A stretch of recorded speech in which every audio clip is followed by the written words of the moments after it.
Well, hello again, everybody, and welcome to another episode of 100 Yards of Football. This is the College Football Championship Edition. I'm wearing my scarlet. I've got some gray. My phone is black. I don't know what else I could do. There's some white somewhere in the room where I can honor and pay homage to the Ohio State Buckeyes, the 2025 national champions.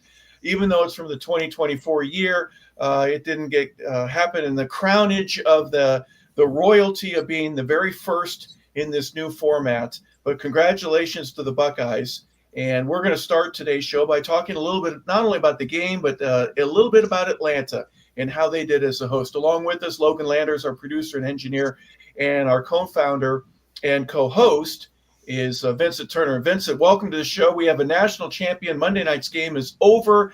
Give us some initial thoughts that you have regarding Ohio State, Notre Dame, Atlanta, and the game itself. One thing I took from it seemed like ESPN did an excellent coverage. Star-studded what was on the Ohio State sideline. Former players coming back, Chase Young, Chris Carter. But what really shocked me, honestly, seeing LeBron James in the house. In the suite, not just in the house. He was in the penthouse. And I'm thinking to myself, don't the Lakers have a game the next day? Which they did. Which they did in LA. But I thought it was a great football game, two-story programs. Clearly, we all can agree Ohio State was way much more talented than Notre Dame. It was very surprising that they let Notre Dame back in the game. That's the only thing I take from that. They could have really put 50 points on Notre Dame. But again, I'm not going to get into that. I'm going to turn it over to y'all. But sometimes all these coaches that's making all this money, is very curious how they make decisions throughout the game. Back to you, Harper. Well, I came with no notes. I've got nothing that I want to talk about in particular. Normally, I have stats. I've got background information. I've got stuff from interviews or from stories that I've read. And here it's just off the cuff. Really, it is. It's just basically first impressions, like seeing LeBron there, all the other stars that were a part of it. It was almost like a little Super Bowl. You've got the halftime show and all the other things that were a part of it. And you give ESPN flying colors for doing a great job. I would agree with that. I've got a couple things that I would like to fine tune with them. But first, Logan, your first impression, not only on the game itself, but maybe the city of Atlanta and how we hosted this, everything that was a part of the game, the championship itself, who hoisted the trophy. There's a lot in that, but just first impressions from you. Yeah, I thought overall it was a very successful 2025 college football final. Like Vincent said, two historic teams here with Ohio State, Notre Dame. Like I said, it could have gotten pretty brutal. At one point, going after halftime, it could have gotten pretty bad. But, credit to the Fighting Irish for fighting back, right, and making a game of it at least. And maybe a couple more minutes, a couple extra quarter or so maybe. But, hey, shoulda, coulda, woulda. That's how it is. But Ohio State, Ryan Day, the monkey's off your back, man. He did it. He won his championship. And, all the naysayers are going to go back now for at least a couple of years because, they'll come back unless they keep winning. But for overall, I thought that, the city of Atlanta it felt like a big college game, right? The feel was there. The electricity was there. And it was just overall a good time. Like you said, a bunch of celebrities in the house or in the suites. And I thought it was just a great time overall, and overall a great way to cap off the 2024-25 season. Yeah, completely agree on all accounts, and congratulations to Ryan Day. I know there's been some controversy, and my first question is going to revolve around that a little bit. Had they not beaten Tennessee, and we stand here, we're filming right now, it's on the 22nd of January, would Ohio State have a new coach if they had lost to Tennessee in round one? Because they had already lost to Michigan. And I knew there were some people that said, you will not lose to that team up north anymore. Will Howard didn't even call them Michigan. He said the team up north. And they lose to them, but they're still they did not play in their conference championship. So just throwing that out there. Logan, start with you. Does Ryan Day, we're talking like guys on a couch. Does he have a job if they lose to Tennessee? What a tough question to start things off with, Harper. But I think that overall, if they lose to Tennessee, And like you said, that's coming off that big upset loss to Michigan, because there's no way you can't classify that anything else than an upset. Michigan team who, obviously we know they won the championship last season, lost a bunch of guys, struggled at times this year, and then beat a heavily favored Ohio State team in a rivalry, like you mentioned. Ryan Day's still looking for his first win against that team up north throughout his tenure. But I mean, honestly, I think that if they did lose to Tennessee in round one, if the roles were reversed, right? If Tennessee put up that 40-point performance against them, I think that might have been curtains for Ryan Day at Ohio State. I really do, because coming off that tough loss and then you lose to Tennessee, who it was a good Tennessee team, but if you give up that 40-some-odd points to them, it could be a different story, and he could be looking elsewhere. But it's always fun to play the hypothetical game, though. It kind of, yeah. And I thank you for straightening it out. And I started the show, I'll end the show saying congratulations to Ohio State. You've got the best team money could buy, and you played well when you needed to play well. I'm just saying, I think it was the sliver was a little bit thinner than what a lot of people would want to admit to. And I bet you there's some folks that'll never have to answer this question now, thank goodness. But administration, staff, the chancellor of the school, presidents, whoever it is, deans, people that are on the board that do the voting. And Vincent, you want it very badly. You said Tennessee's going to go in there and they're going to make some noise. They made a little noise. They didn't make enough. They sneezed when they should have been shouting from the rooftop. But long story short, in your opinion, Vincent, does Ryan Day have a job if they lose to Tennessee, or if they lose who they play the following week? If they don't trounce Oregon the way that they did in the Rose Bowl? I'm gonna give you some names: Caleb Downs, Jeremiah Smith, Jack Sawyer, Cody Simon, Denzel Burke, Trayvon Henderson, and Kushan Jenkins. All of them projected, if they come out this year, the 2025 NFL draft in the first 64 picks. Then you think about Chase Young has played there under Mr. Ryan Day, Garrett Wilson, Marvin Harrison Jr., Chris Avila. If Ryan Day would have lost that game to Tennessee in the first round, the way I look at it, see ya, won't want to be ya. I'm out as the head coach at Ohio State. It was so much smoke on him after that Michigan loss and the pressure that he faced. I would not want to be in his shoes. It's no question about it. Me personally, Vincent Turner, he would have lost that first round game to Tennessee. He would not been the coach of Ohio State next season. And I'm going to throw a name out there. I wouldn't have been surprised if Mike Vrabel would have been the new head coach. Back to you, Harp. Well, interesting take on that, or as well as any of the other stuff. And you mentioned Jeremiah Smith. I want to talk about him in a second. Remind me to do that. But there's a certain numbness that a man goes through when he's coaching, and he knows that everybody is wanting, that has the authority to do so, is talking about him and whether or not he should stay. You still have to coach. You still have to do what you're doing. There's a tomorrow regardless. And if you get to keep your job, you got to go out on the field and prep for Tennessee, or prep for Oregon, or for Texas, or for Notre Dame.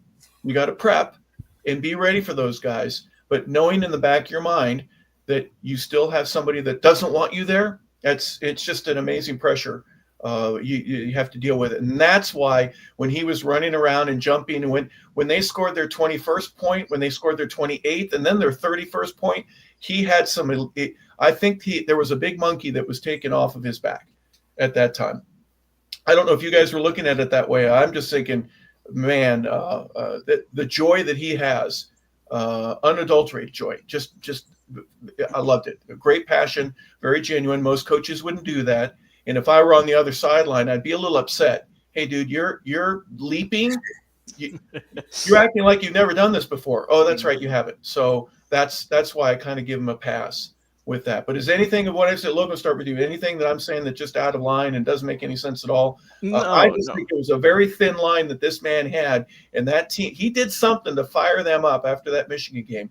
Will Howard didn't sleep well after the Oregon loss. But I don't think anyone in the city slept well after that Michigan loss. Your thoughts? No, I mean that still, is gonna hang over them. And I just, I've seen on social media a bunch of Michigan fans claiming, oh, technically we're the national champions because we beat, how it is, just that petty rivalry that you're always gonna have, just all in good fun. But no, I mean, talking about with Coach Day and just how you saw, like you said, I think with how he was expressing himself on the sideline.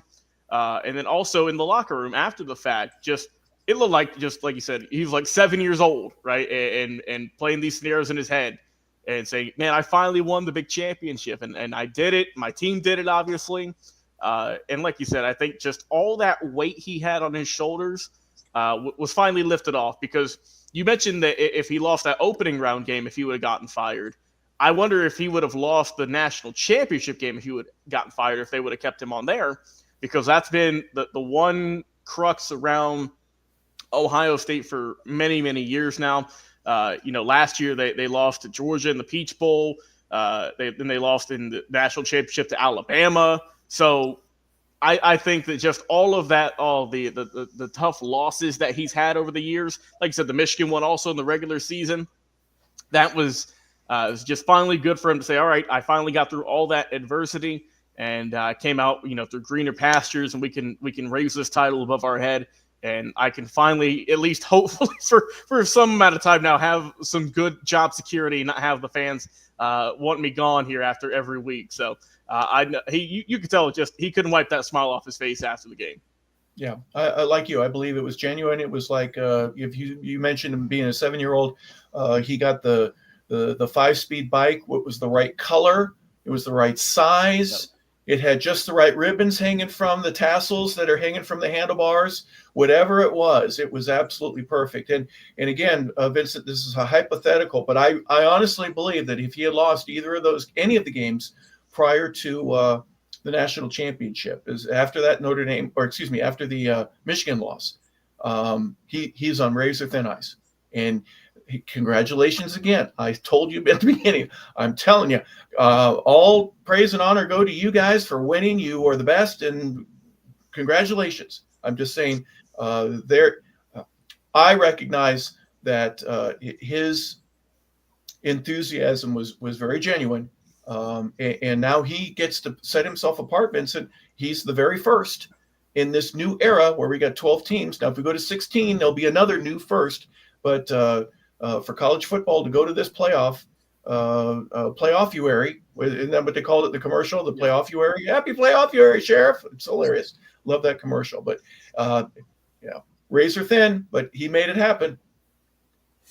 I think when you look overall, what really impressed me about him winning the national championship, you look at the Ohio State program. They've had 4 different coaches since 1968 that's won it all. The Super Sophomores under Woody Hayes, Jim Tressel in 2002, Urban Meyer in 2015, and him. And it tells me I kind of understand the state of Ohio, the passion, the craziness that goes with being a Buckeyes fan. 4 national championships in that span of time in my lifetime, that's very impressive. And they produced a lot of great players at that time. And he got the job once Urban Meyer had to step down, went to the National Football League. And from day one, I look at Ryan Day, it wasn't that, hey, man, I'm going to have a 7-4 season, an 8-3 season, a 10-2 season. No, the expectation was you continue to run and win Big Ten championships and national championships. And we go back to the Michigan game. Remember this, there was a 21-point favorite in that Michigan game. And the way they lost 13-10, their offense didn't do nothing that day. And him being an offensive guru and bringing in Chip Kelly, that's why all that smoke was on him at the start of these playoffs. But give them credit.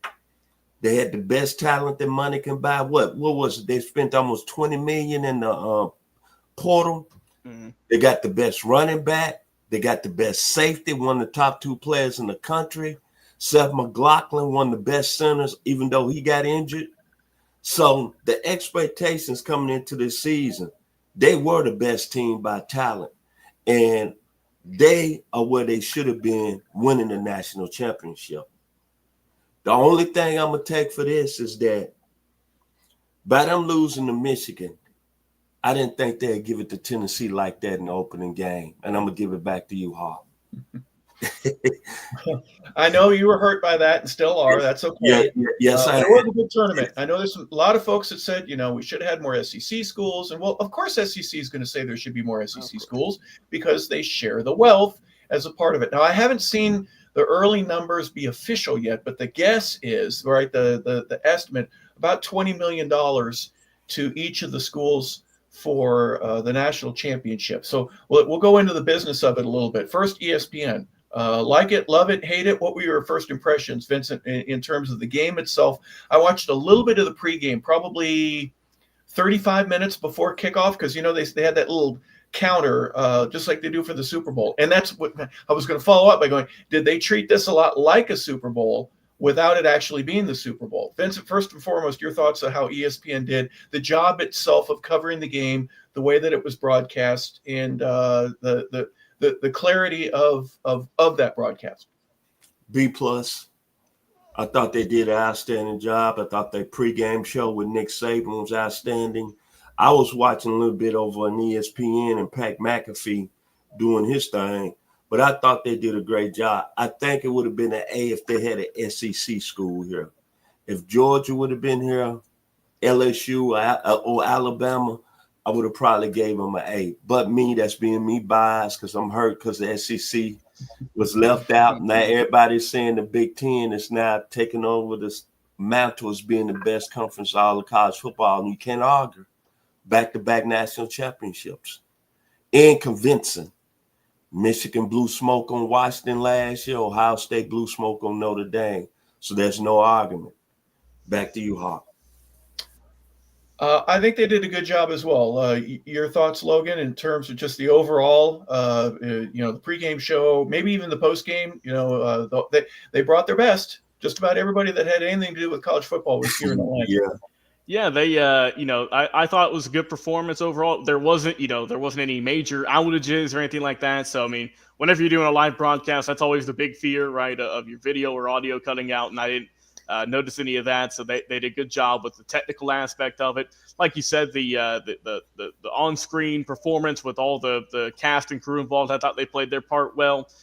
Look, you're going to get some people who were complaining about Kirk Herbstreit, right, with him being on the call for that. And of course, I thought it was neat though afterwards when they were talking with Scott Van Pelt was talking with him afterwards with his son who was with the program with Ohio State, and he was getting teared up and obviously emotional with his son, becoming a national champion where Kirk with the plate or was quarterback many years ago. So I thought that was a really touching moment to just kind of tie a bow on all of it. But I'm with Vince. I think it's a B+ performance. But if best believe if it was an SEC school, you would have seen, fireworks. You would have seen 2-3 big halftime performance guests and everything. But I thought overall it was good. It was a good time. I had fun watching it.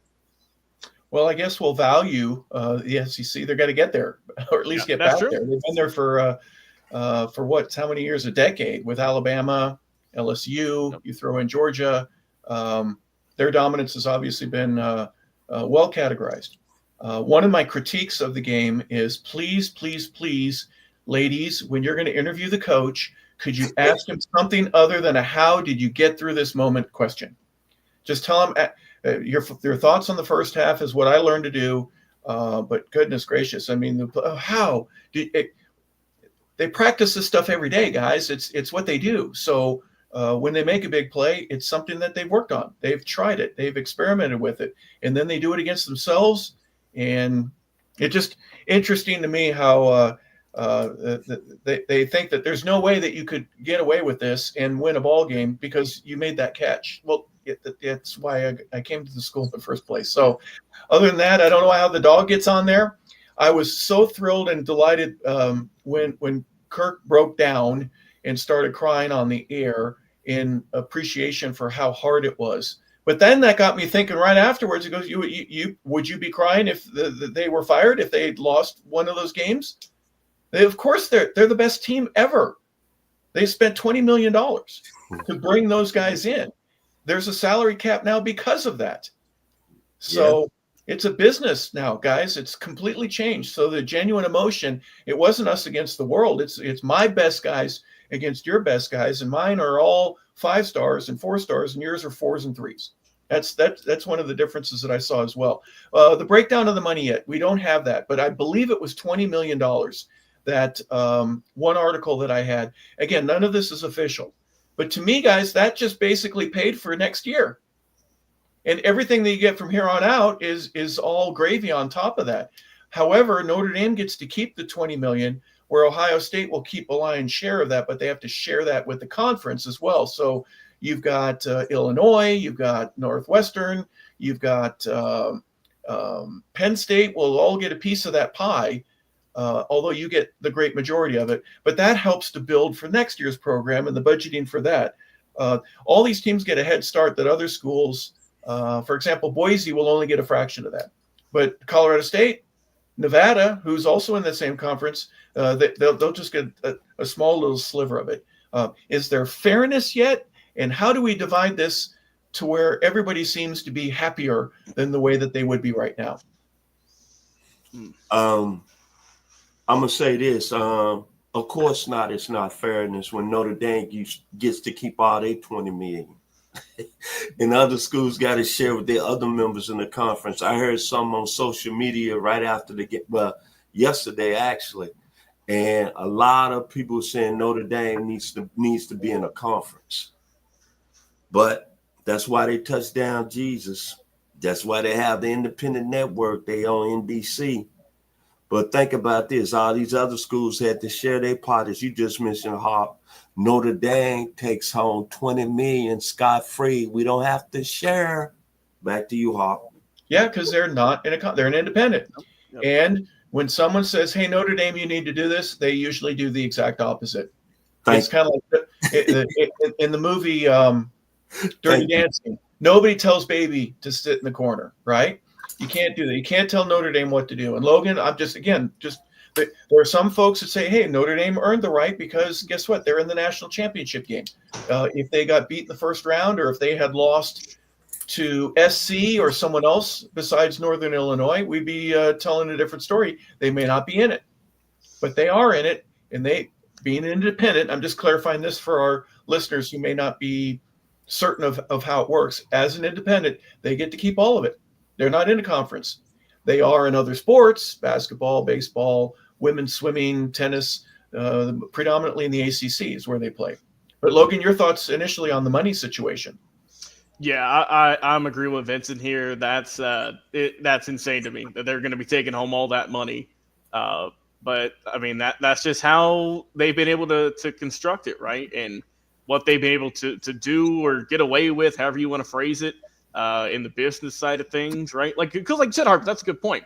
It's only the football program that's an independent. The rest of the sports at the school, they're the ACC or other conferences, but they're not independents like the football program.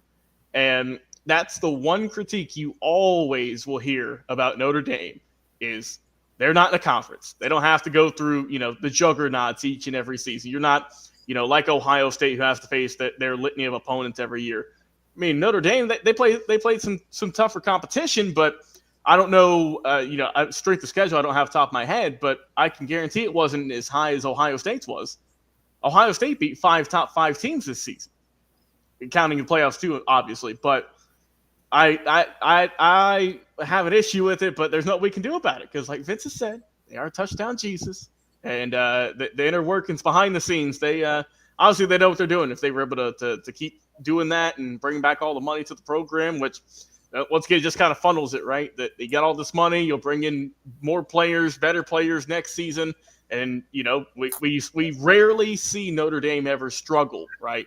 We don't really ever see them go, 1-10 or anything like that because they're always bringing in money. They're always bringing in players. They got the history, and that's just how the school has been. So, but with Vince, they have to find a way, whether it's the next bargaining agreements or whatever it may be. I feel like you have to put them in a conference here in a little bit because of just the dominance they're putting over just being an independent school. They get to pretty much have free reign, it feels like at times. Just to clarify, Logan, and I'm not saying this to disagree with anything you said, Notre Dame opened the season against Texas A&M. They were ranked number 20 when they played them. They played Louisville in the middle of the season. They were ranked 15th. They played Navy, who was ranked 24th. That's about 4 weeks before the end of the season. And 2 weeks before the end of the season, they played Army, and they were ranked 19th at the time. So 4 of their opponents were top 25 caliber. SC, Georgia Tech, Stanford. Those are 3 others that weren't ranked at the time, but kind of slipped into the rankings a little bit at one point or another during the season. So hey, the schedule is what the schedule is. Notre Dame has to deal with that. The Northern Illinois loss, again, that was something that Notre Dame will say, we'll never let that happen again, at least not for this season. And they went on from there, and I don't think they disappointed, because when you beat Indiana, you beat Georgia, you beat Penn State, and then you get a 7-0 lead on Ohio State in the first quarter. You're there for a reason. And speaking of that, let's talk a little bit about the game. Obviously, that first drive that Notre Dame had, they lose the coin toss. They get the ball first. Ohio State decides to defer. And 10 minutes later, were you a little nervous rooting for the Buckeyes? Go, what the heck, man? Get it. Stop this kid. Yeah, get him on. We need a punt. Let's a touchdown. Are you kidding? Vince, let's start with you. Again, only the first drive. Notre Dame takes the ball down the field. Your impressions on how the Irish came out and full steam ahead in terms of we're going to run, and we're going to run some more. I was impressed. The game plan was to make sure we run the clock. They used Riley Leonard as a running back. And when you go, what was it, 18 plays? Yep, 18 plays. 75 yards, in almost 9 minutes? And you score a touchdown after that. I'll be honest, I thought Ohio State was in trouble, because my thinking was if Ohio State doesn't do anything offensively when they get the ball, then it was going to be playing on a kind of uphill kind of climb now.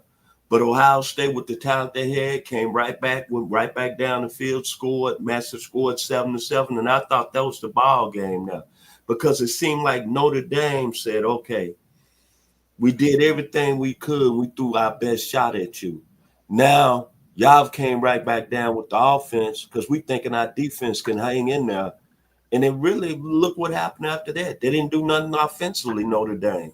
And what Ohio State, put up 3 straight touchdowns and went into halftime 21-7.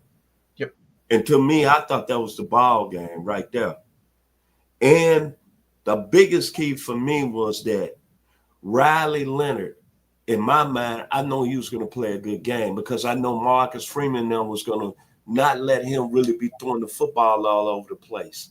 And like I said, they came out. That's one of the most impressive drives on this level that I've seen probably in my lifetime. You go 18 plays, 75 yards. I think they converted 4 straight third downs in that drive. And you go up 7-0 and you kept the ball away from Ohio State. Yeah, I was worried if I was an Ohio State fan. I'm going to tell you, because if we don't come out, we go 3 and out, and we got to give it back to them, Notre Dame is going to go back to pounding. But to me, when Ohio State came right back down and answered that call, that was the ball game right there. And you saw what happened. Back to you, Hawk.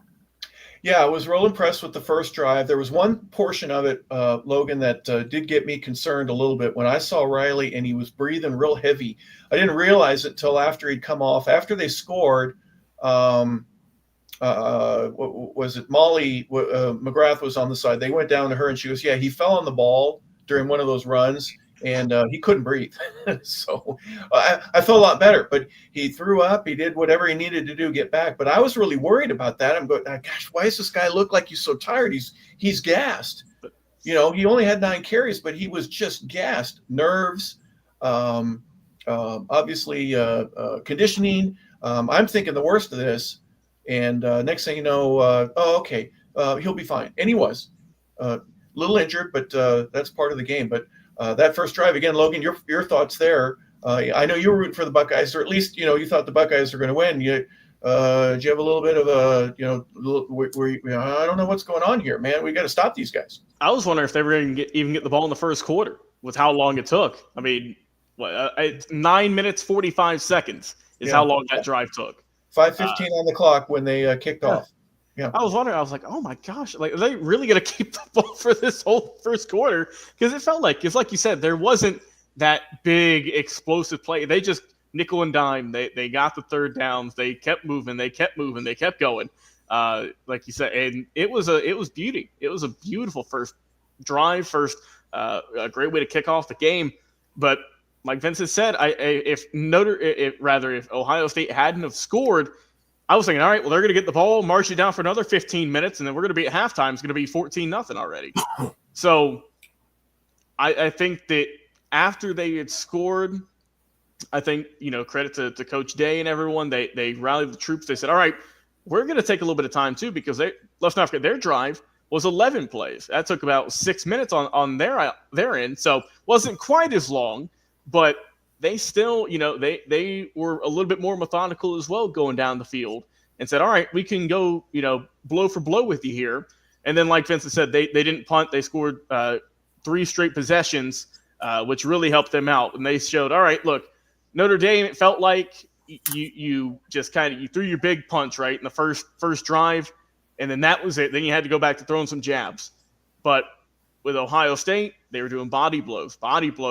Then they get you with the right hook and get into the end zone, score once, score twice, score 3 times, and then we saw what the score was at halftime at 21-7. And then you start wondering, then you kind of flip it, Harper, and say, man, are we going to get a blowout now for Ohio State? Is this going to be a recap or another showing of Georgia and TCU from a couple of years ago, where it's just there's not even a point of even watching the second half? But obviously we saw that wasn't the case, and Notre Dame wasn't done fighting. Yeah, or Alabama, Notre Dame a decade ago, where Notre Dame gets to the national championship game and they wet their pants the whole time. Oddly enough, and I didn't want to have a bunch of statistics or anything like that, but I do have a screen that does have the numbers. And Notre Dame rushes for 53 yards. Is that not surprising to you that they finished the game with almost the exact same amount of rushing yards that they had on the opening drive? 53 rushing yards. That's it. That's all they ended up with. And Jeremiah Love, number 4 for Notre Dame, was non-existent. That surprised me, is that throughout the course of the game that they couldn't somehow or another. I think Ohio State said, we're not going to let 4 do anything. We'll worry about 11 or 13. We'll worry about Riley. But 4 is going to be a non-factor. Do either one of you have any comments regarding the rushing game there for Notre Dame throughout the rest of the game? I thought that they, like you said, they just struggled. And for Jeremiah Love, I feel like, I have his stats here, and other than the IU game opening round of the playoffs, he never cracked 50 yards on the ground.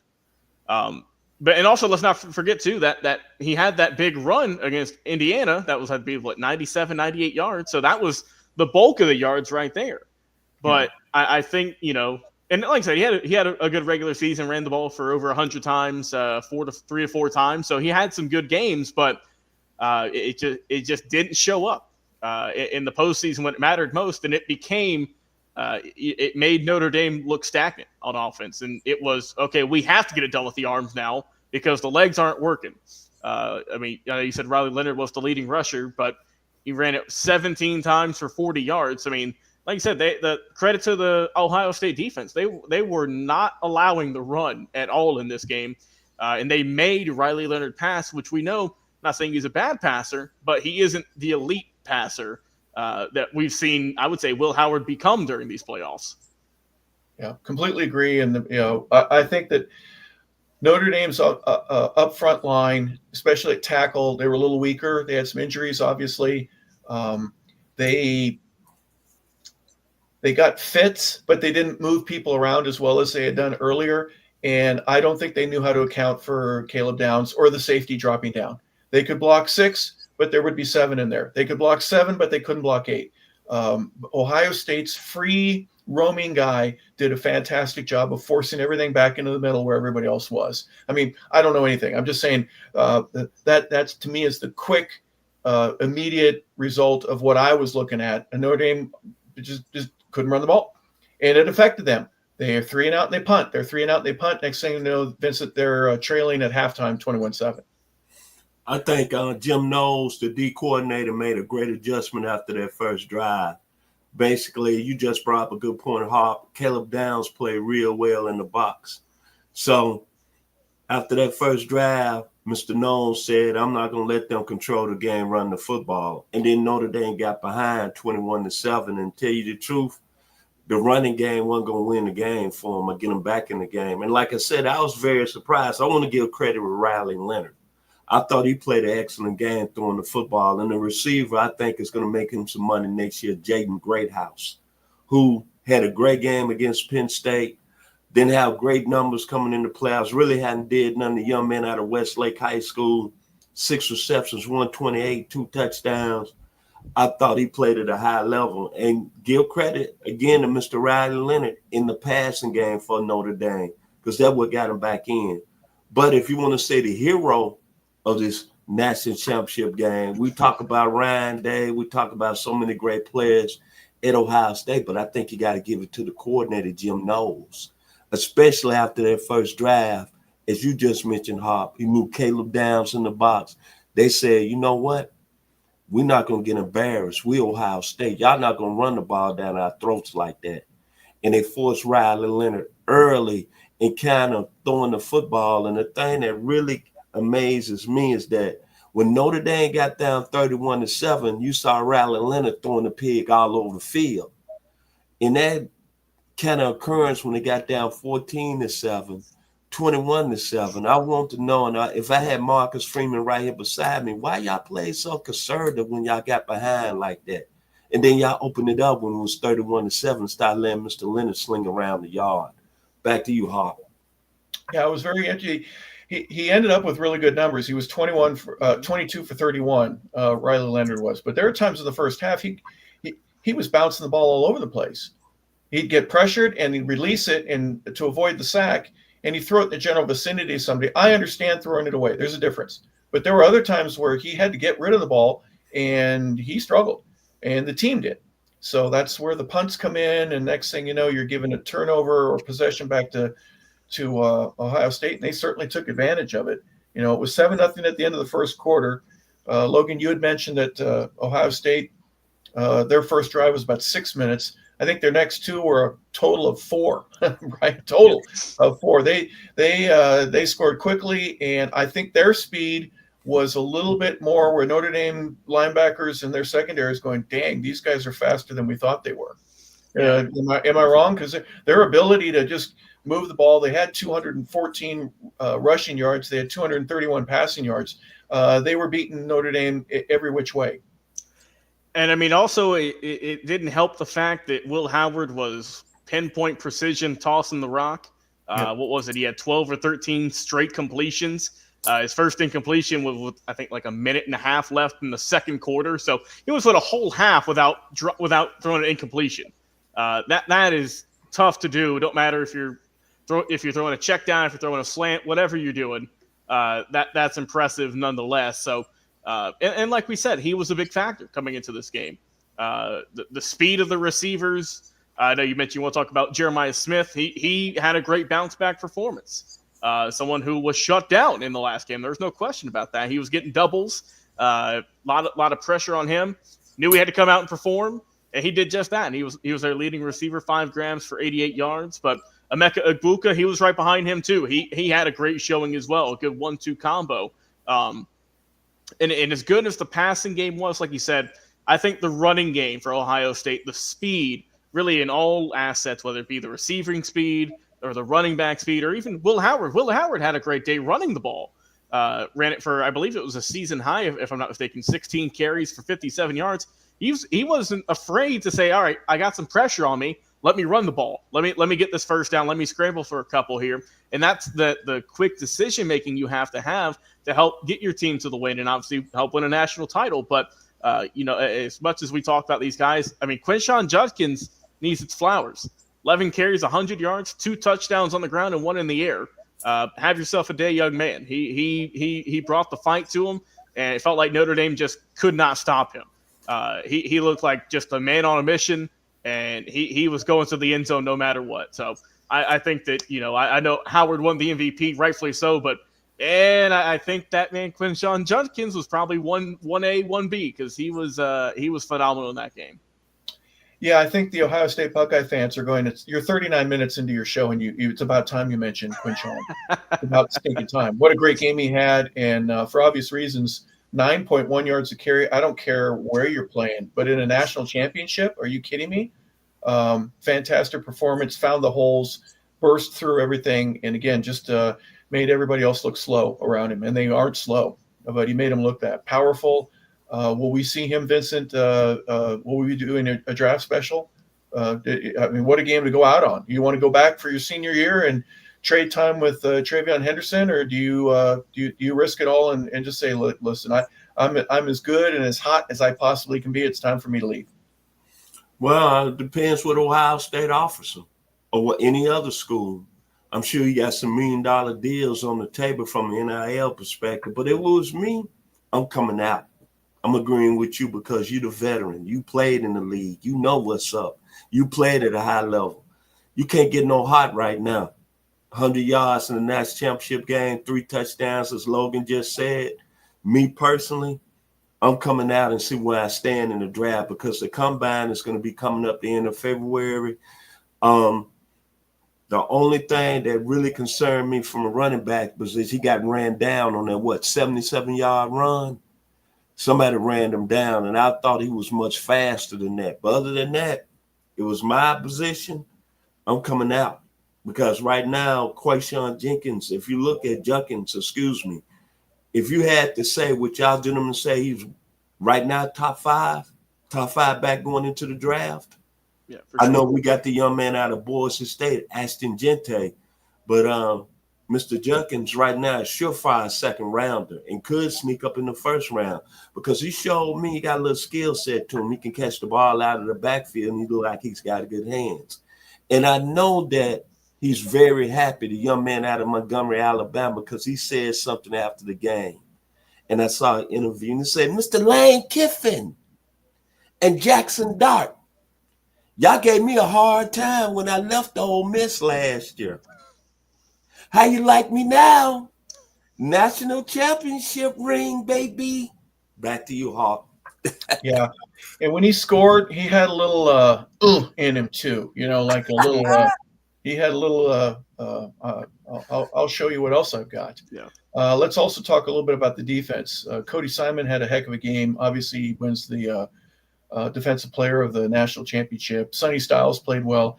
And JT Tuimoloau, my goodness, man. I know he hurt his ankle there near the end of the game, but my hat goes off to the linebacking core, especially for them filling gaps as quickly as they did and as definitively as they were able to do to throw Notre Dame off in their running game for the whole game and at least the early passing game.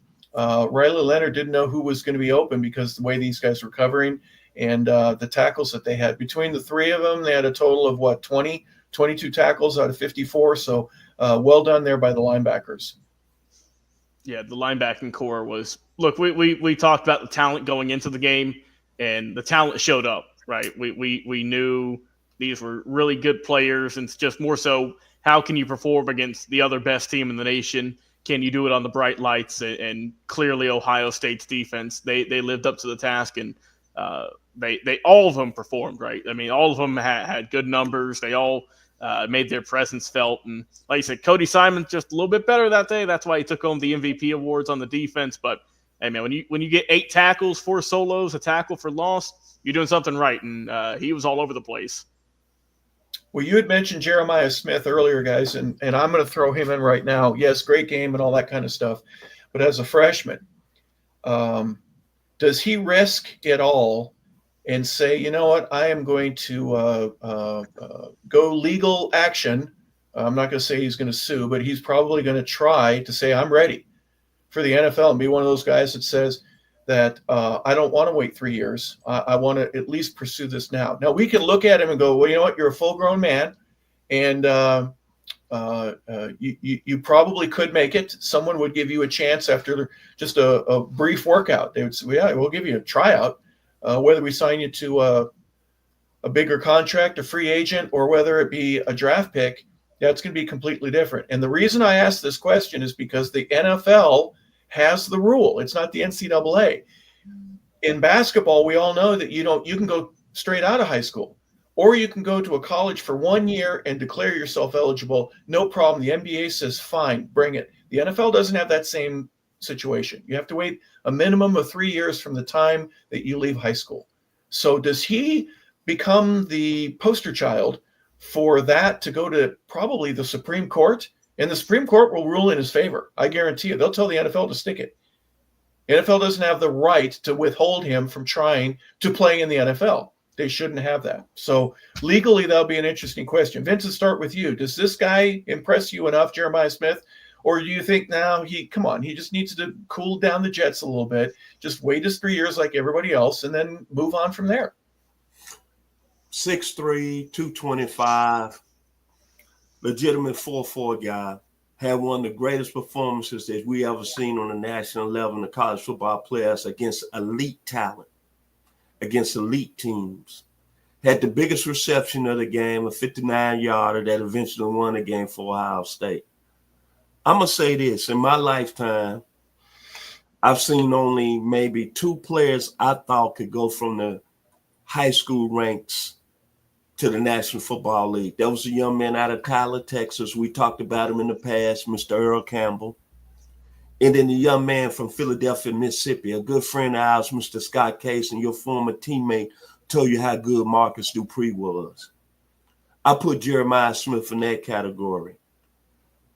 If I was him, the people around me, I think I may have challenged that rule because he is a special football player. And his first cousin is Geno Smith, the quarterback for the Seattle Seahawks. Yes, I agree with you 1,000%, Mr. Harper LaBelle. Not 100, 1,000. And I'm going to tell you this. Out of all the receivers that came into this game, he's got, I think, more skills than I've seen any player at this level. He's only 19. And the only other guy, and the only reason I say it's probably got a little more, I would say 2 guys that's in the same realm. I saw Kevin Johnson playing high school at Sandy Creek, and Kevin Johnson was nowhere polished at Georgia Tech when he got there as a freshman.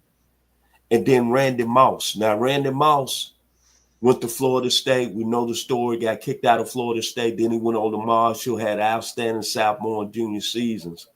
But I don't think I've seen a receiver come in and perform on this level before the nation in the pressure. And I go back and Hop, I'm going to get you after the show because you had to bring Tennessee up, how they punished us. And I saw him work out. Go back and watch the film on a very veteran corner that played at Tennessee that a lot of people were picking all SEC. And Jeremiah Smith worked him out in the first quarter. And I said, oh, my God, really? To be honest, I hadn't watched a lot of Ohio State football throughout the year.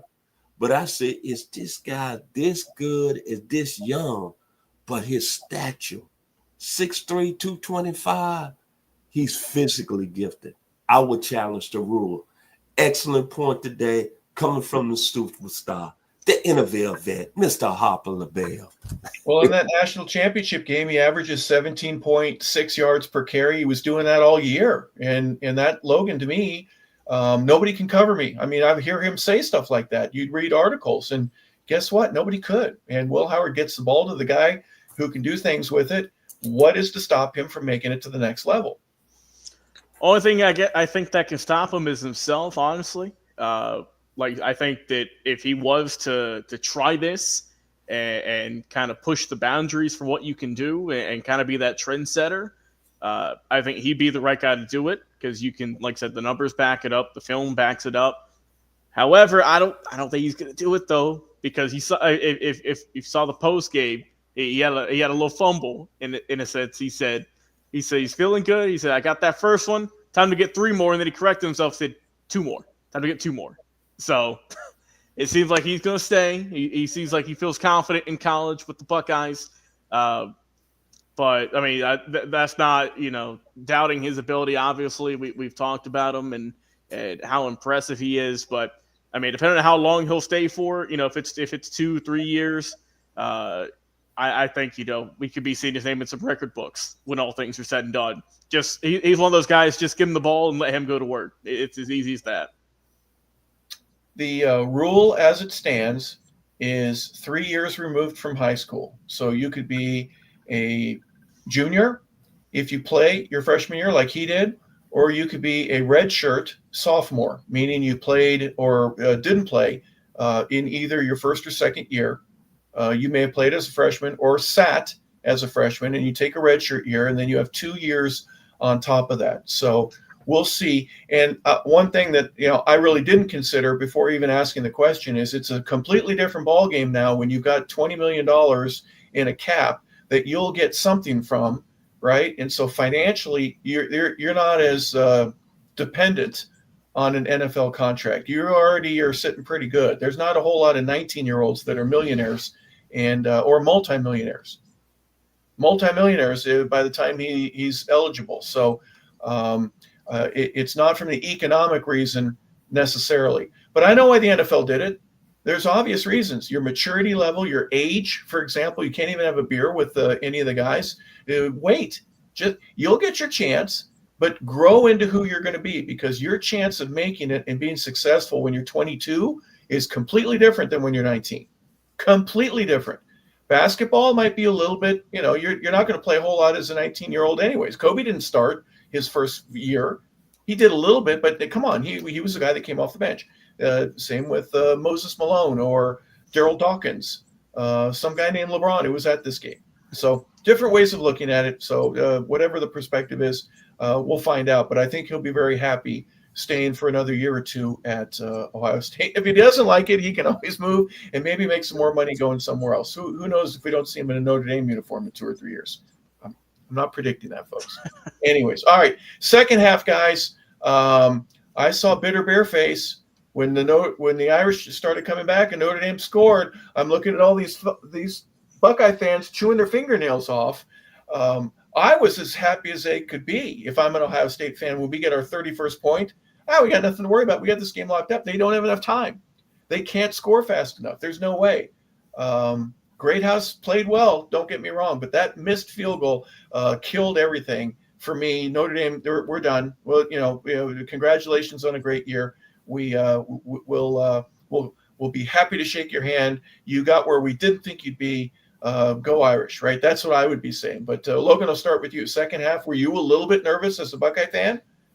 If I'm a Buckeye fan, I'm a little nervous about that one because, like you said, look, you think 31-7 at that point, you feel invincible, right? I mean, that's a big lead there. You feel like there's no one. Look, they haven't done anything all game except for that first drive, right? It's over. It's over. It's done for, right? You're done. Just wait for the clock to click down, and then we're going to be hoisting this trophy. Go ahead. Yep, just drain the clock, and you'll be set. But credit, like you said, credit to Notre Dame. The halftime adjustments they made. I'm sure Marcus Freeman gave a heck of a pep talk, right, to get those guys fired up to play in the second half. But Harper, you mentioned it, the momentum killer. It was that missed field goal, because it felt like up till that point, okay, we might have something going on here. They scored. They went up 30. It was 31-15. Ohio State had fumbled, right? You got a touchdown, then Ohio State fumbled. You said, all right, we can maybe keep it going here. But then you missed a field goal. That just kind of drained whatever, excitement or any hope you had, I think, in that. But it was nice to see some fight, though, I will say, out of Notre Dame. I'm glad that they didn't just give up all hope and just say, all right, well, just wait for this to be over and we can go home and be done with this. But I credit them for playing their hearts out. Obviously, some guys, this will be their only championship game they'll ever play in. So they were going to give it their all. But unfortunately, like I said, just too little, too late, and that's why the Buckeyes rolled in this one.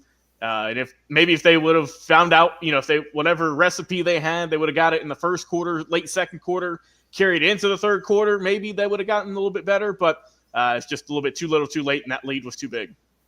Yeah, Vincent, I'm thinking if I'm Notre Dame that Ohio State slipped in a ball with a magnet on it, because the ball goes, it's left edge, I get it, but it just moved like nobody's business to doink there It didn't stick to the goalpost. Otherwise, we will know that there was magnetic resistance to keep that from going in. But obviously, a momentum killer there cost the Irish not only the 3 points, but really it became a 3-possession game in a 2-possession time clock. No way they could make up for that. I'm gonna be totally honest. Ohio State had their game under control, 31-7. Remember, the Ohio State had a sack on Riley Leonard. It was 3rd and 19. And the gentleman, I can't pronounce his last name, but he's a transfer from Ole Miss. Remember, he kept talking about he led the nation in 15 penalties as a defensive back. And when he held the tight end from Notre Dame, the gentleman Mitchell Evans, correct? Yep. And gave Notre Dame a first down. Remember? And then has his hands with his thumbs out, like I didn't do anything wrong. How could you call that on me? Where he's draped all over him. All right.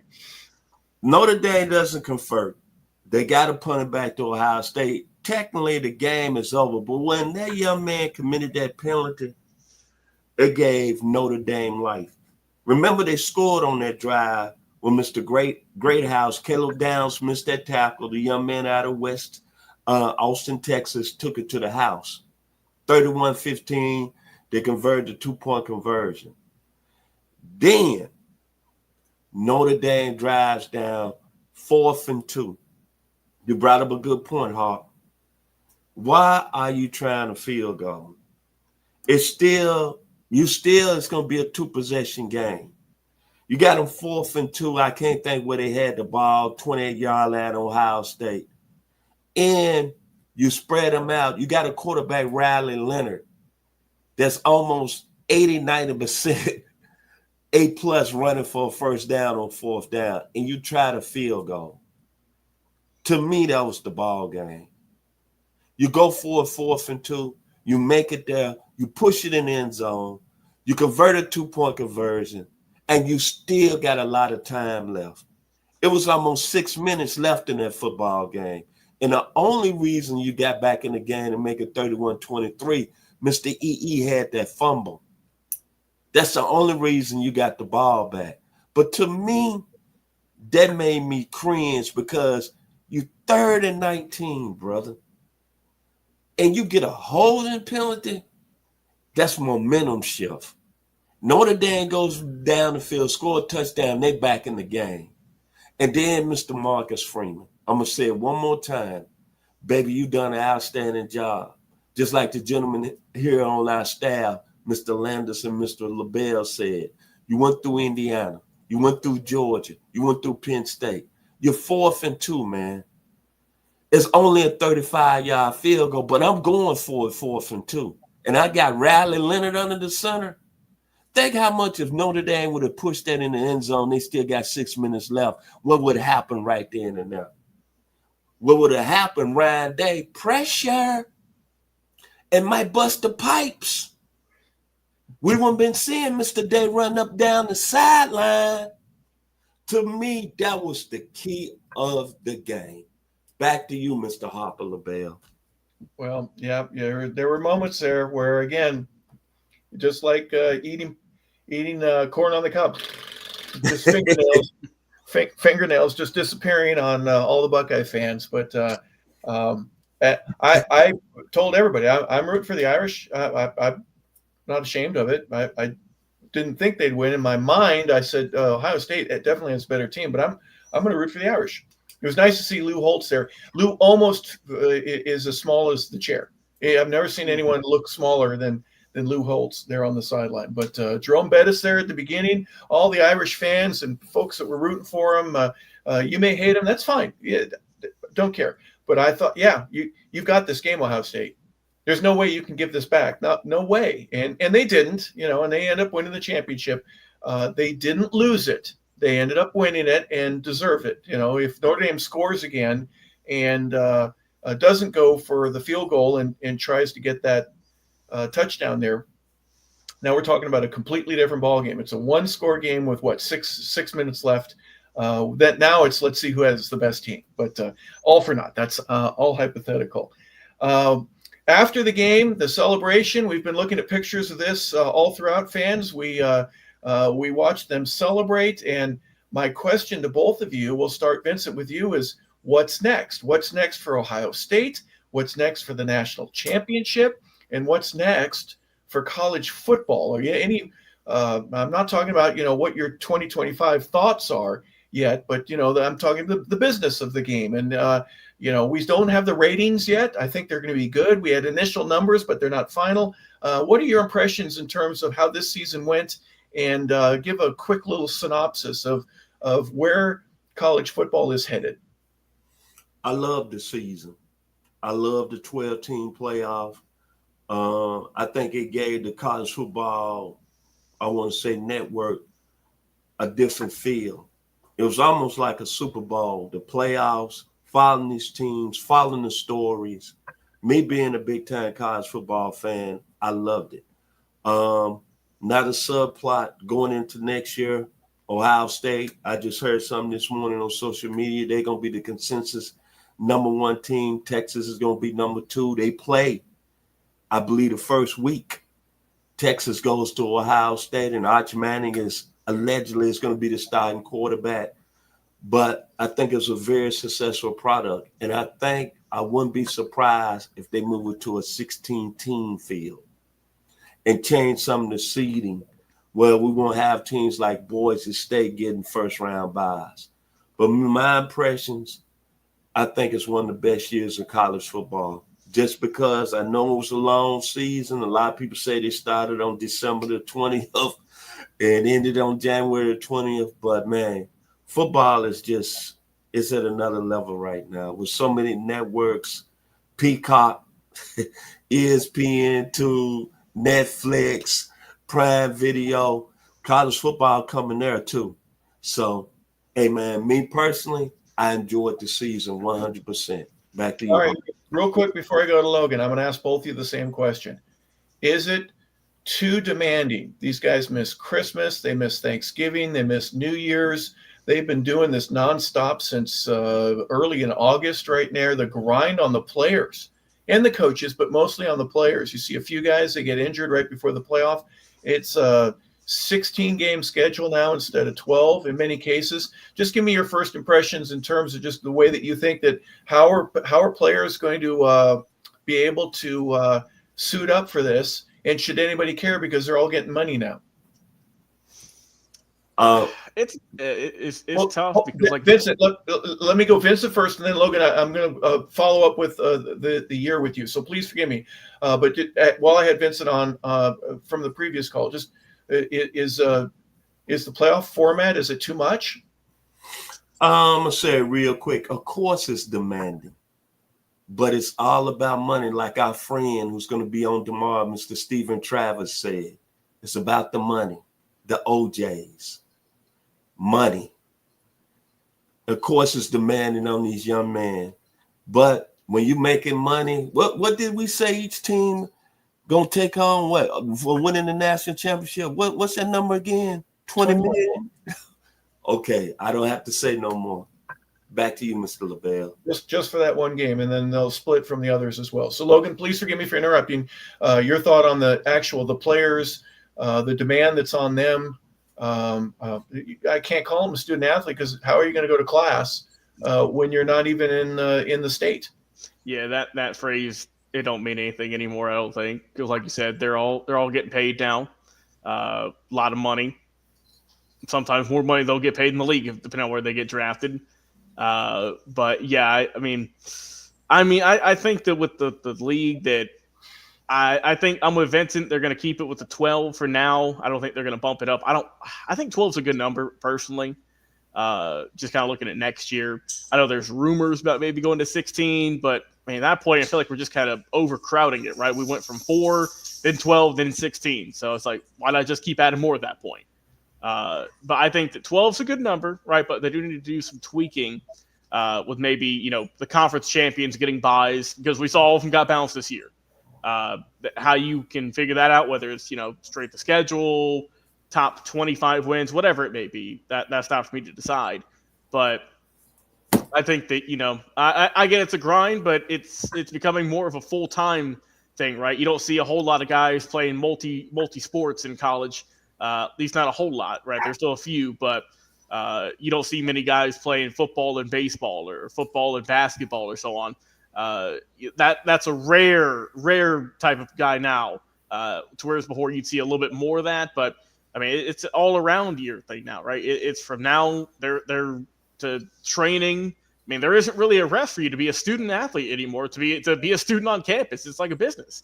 You're going to your job every day. You're not going to class. That's just obviously that's there, but it's more so. Okay, I got to go to work. I got to do some training. I got to watch some film. I got to do my history paper, and then here's my paycheck at the end of the week.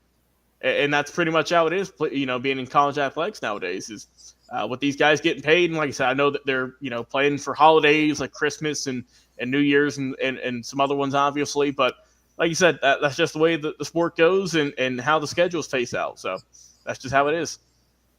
Yep, Martin Luther King Day. You're playing on Martin Luther King Day, so everybody else gets the day off except for you. So just the way the schedule worked out. Finally, real quick, how did Atlanta do? Logan, did Atlanta represent well? Not only the game and the event and the venue, but I got to be downtown Saturday and I got to see some things that were related. A lot of big folks were here in Atlanta. They're representing not only the NCAA and college football, but just the game itself and wanting to be a part of it.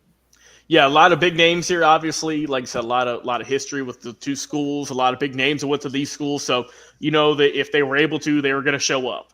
That's why we saw the guys you listed earlier be at the game in person watching rather than at home watching on the TV. But I thought the city overall did a great job hosting. I thought obviously everyone seemed like they were having a good time. I haven't heard any horror stories about fans getting in fights in the stadium or anything like that. So. I think other than just the other than the girl who was driving the golf cart at the end and broke the axle, I think that was the only kind of horror story I've heard about after the game. But overall, I thought it was a great time. The city did a good job. Well, with the exception of Mother Nature, it wasn't Miami warm or LA or San Diego, but everything else seemed to be quite bright. Vincent, your thoughts here on how Atlanta did?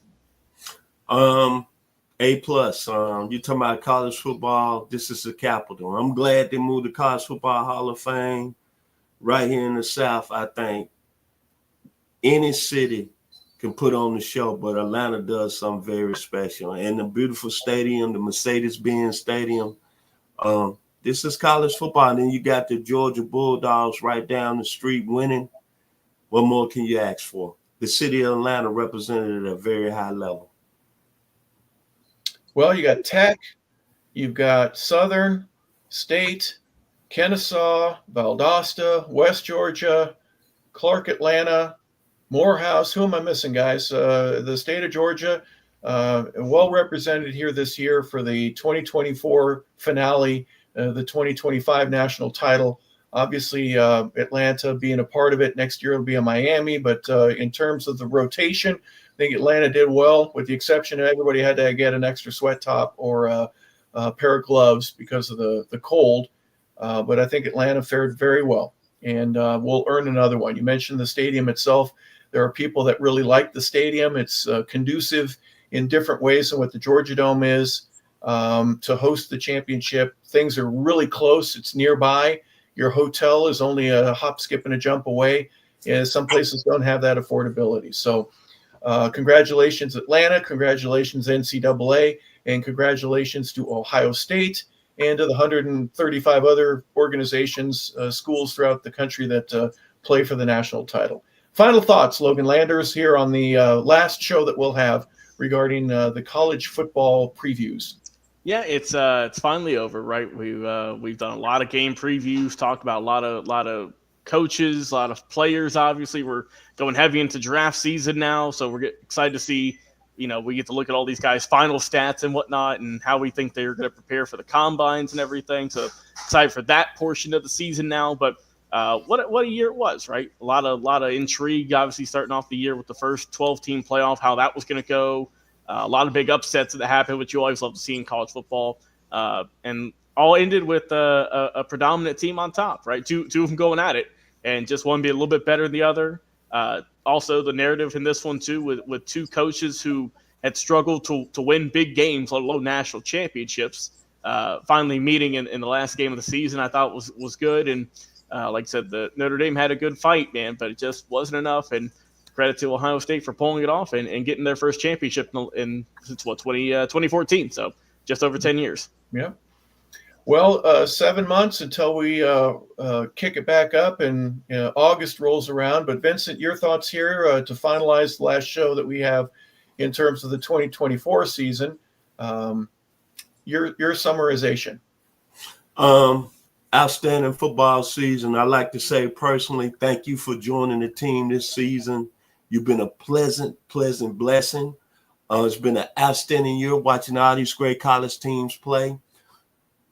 Kudos to Mr. Ryan Day. You finally, as they say, got the monkey off your back. The monkey is off your back. Congratulations to the Ohio State Buckeyes in the Big Ten Conference. And my final saying is that, a.k.a. Sugarfoot, lead single to Ohio players, OHIO, the state of Ohio. Back to you, Mr. Harper LaBelle. Well, they call them the team up north. And a year ago, we were talking about the University of Michigan, and kudos to them for winning the championship. And now the Big Ten has 2 in a row. So congratulations to the conference and obviously to the schools and to places like Washington that last year was playing for a title, Alabama, who's won several in the past decade, Georgia, Texas, who was oh so close, and all these other schools that we're just this far away. There's hard work. There's a new group. You'll lose some seniors. You'll bring in some freshmen, and you get to try to do it again. We look forward to broadcasting that. But in the meanwhile, we once again, we tip our hat to the Buckeyes on a successful season.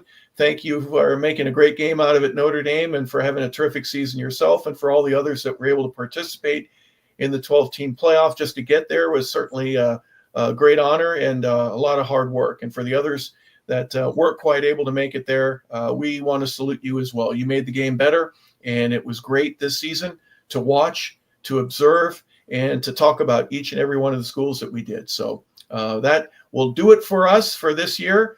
The 2024 season is in the books, and the Ohio State Buckeyes are champions. So for Logan Landers, our producer and engineer, and for Vincent Turner, our host and founder, we want to say thank you for tuning in to 100 Yards of Football. This has been the College Football Preview. Thank you so much for tuning in. Have a fantastic day, everybody.